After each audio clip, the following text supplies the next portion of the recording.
In the grim darkness of the far future, there's only war, and the gods walk the battlefield clad in armor forged by hands beyond mortal comprehension. The Primarchs of Warhammer 40K aren't just leaders, they're demi-gods of war, each clad in a unique suit of armor that mirrors their soul, philosophy, and purpose. These aren't just mere war gear, they're symbols of power, legend, and sometimes madness. Let's journey into the forge of history and uncover every major Primarch's armor, loyalist and traitor alike.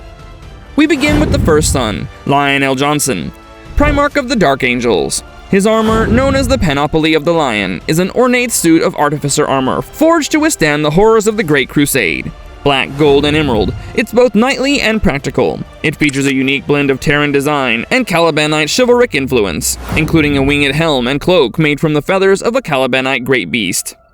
Aesthetic meant lethality, and it's still feared 10,000 years later. Its inner systems include auto-reactive plating and predictive targeting augurs. The Panoply links directly with his blade, the Lion Sword, for seamless combat synergy. Chivalric engravings inscribed with Terran scripture run along its edges. Legend says it still holds the scent of Caliban's forests, an eerie reminder of his lost home. Next, Vulgrim, the Phoenician, Primarch of the Emperor's Children. His armor was a masterpiece of elegance and deadly precision. Before the heresy, it was flawless, crafted to reflect his obsession with perfection. But after his corruption by Slanesh, it twisted. His armor became an organic living entity, metal merged with flesh, silk with sinew. It breathed, moaned, and shimmered with impossible colors. Once a symbol of pride, it became a reflection of excess and damnation. Some claimed it introduced hallucinations just by looking at it.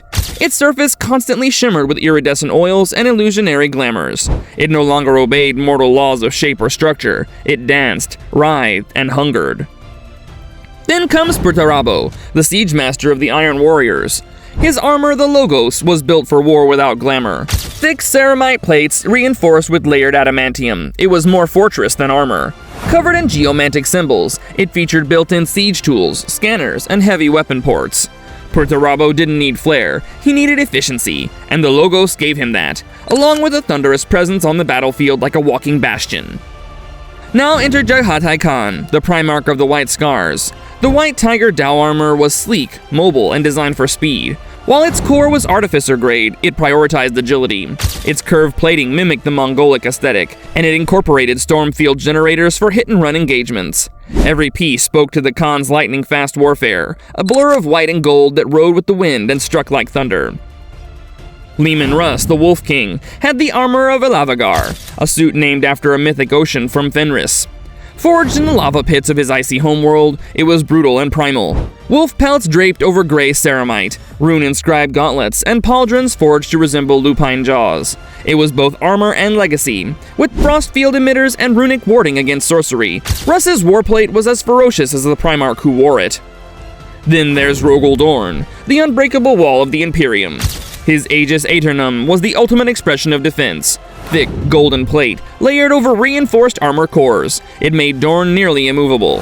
It also featured an advanced void shield generator, rare even among Primarchs. A master of fortification, Dorne didn't need to chase the enemy. He stood where the line would not break, and his armor ensured that nothing passed.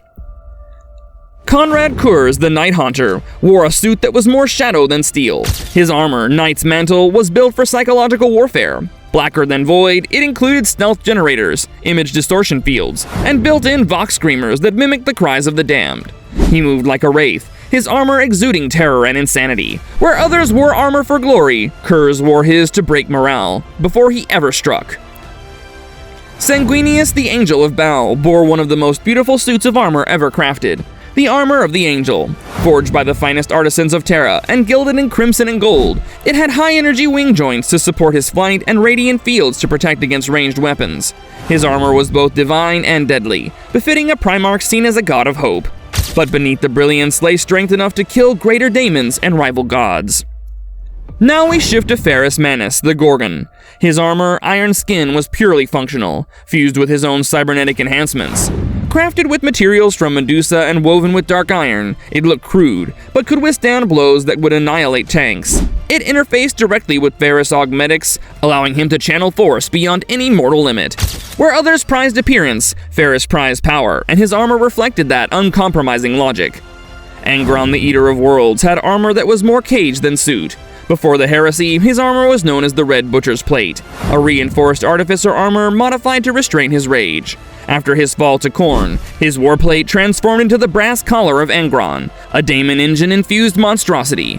Brass, spikes, and gore-dripping metal fused with his body, and it radiated the fury of the blood god. Enron didn't wear armor, he became it.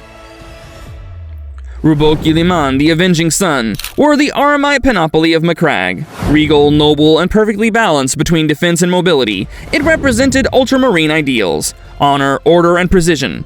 Its surface was inscribed with litanies and maps of Ultramar, and it was reinforced with a personal stasis field. After his resurrection in the 41st millennium, Guilliman's armor was reforged by Belisarius Cawl, incorporating Necron-derived technology and the Emperor's blessing. He's a living demigod in blue and gold. Montarion, Primarch of the Death Guard, wore a suit of armor originally known as the Barbarian Plate. Before the heresy, it was functional and scarred, but after embracing Nurgle, it mutated into the grotesque necrotic armor. Covered in rust, pus, and plague icons, it oozed toxins and incubated diseases. Living flies buzzed around its vents, and Nurgle-like energies made it nearly indestructible. He walked through war like a reaper, and his armor breathed pestilence with every step. Magnus the Red, Primarch of the Thousand Suns, wore the raiment of Warpfire. His original armor was forged on Prospero, inscribed with psychic glyphs and arcane runes. It shimmered with power, designed to amplify his mind and shield him from the warp's dangers. After his fall, the armor evolved. Now a Daemon Prince of Tzeentch, Magnus wears an ever-shifting construct of living energy, runes, and flame. It doesn't protect, it manifests his will in fire and magic. Horus Lupercal, War Master of Chaos and first among equals. His original armor, the Serpent Scales, was the pinnacle of Terran craftsmanship, sleek, black, and edged in gold. It featured a unique energy shield that could repel even Titan-grade weapons, but as the heresy progressed, the armor darkened. Chaos fused it with demonic elements. Eye-like lenses blinked across its surface, and screaming faces formed in the plates. The armor of Horus became a symbol of betrayal and doom. Lorgar, the Word-Bearer, had perhaps the most symbolic armor of all, the Argent Armor. At first, it was a priestly, silver and gold suit reflecting his devotion to the Emperor, but after turning to chaos, it was transformed into the vestments of apostasy. Etched with profane text and covered in dark crimson, it pulsed with corrupt power. His armor wasn't just protection, it was a reliquary, a walking altar to the gods of the warp. Then comes Vulcan, the unkillable Forge Lord of Nocturne. His Drake scale armor was forged by Vulcan himself, using the scales of a Nocturnian salamander. Black with green iridescence, it was practically indestructible. It featured layered plates of ceramite, adamantium, and unique materials impervious to plasma and flame. Designed for a giant among giants, Vulcan's armor also featured an auto-repair system, because death never came for him easily. Corvus Corax, the Raven Lord, had the Shadow Armor, the most advanced stealth warplate ever worn by a Primarch. Designed on Deliverance and enhanced with Xenos tech, it rendered Corax nearly invisible to sensors and the naked eye. Matte black and silent, it worked in tandem with his teleportation matrix and jump pack. Corax was a ghost in the machine. His enemies never saw him coming, and his armor ensured they never would. And finally, Alfarius, or was it Omegon? The Alpha Legion Primarch wore the Hydra Panoply. Deceptively plain and almost indistinguishable from standard Astartes armor, it featured advanced adaptive camouflage systems and identity masking tech. The armor allowed Alfarius to blend in with his sons or impersonate others entirely. With built-in psychic dampeners and encrypted vox, the armor was a perfect symbol for the Legion of Lies, anonymity, deception, and misdirection. Each Primarch's armor tells a story, not just of battle, but of belief, betrayal, and identity. In Warhammer 40K, wargear is never just tools, it's myth made metal, destiny forged in ceramite, and the echo of a god's footsteps across time.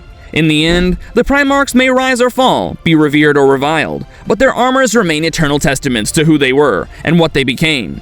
Their armor was more than protection, it was prophecy. Each plate, each sigil, each scar, etched not just with war, but with fate. So what do you think? Which Primarch's armor do you think is the most iconic? Whose warplate would you wear into the fires of the Horus heresy? And which ones hide the darkest secret? Let me know in the comments below. If you want more deep dives into the myths, machines, and madness of Warhammer 40K, make sure to subscribe and hit that notification bell so you never miss a drop of lore from the darkness beyond the stars.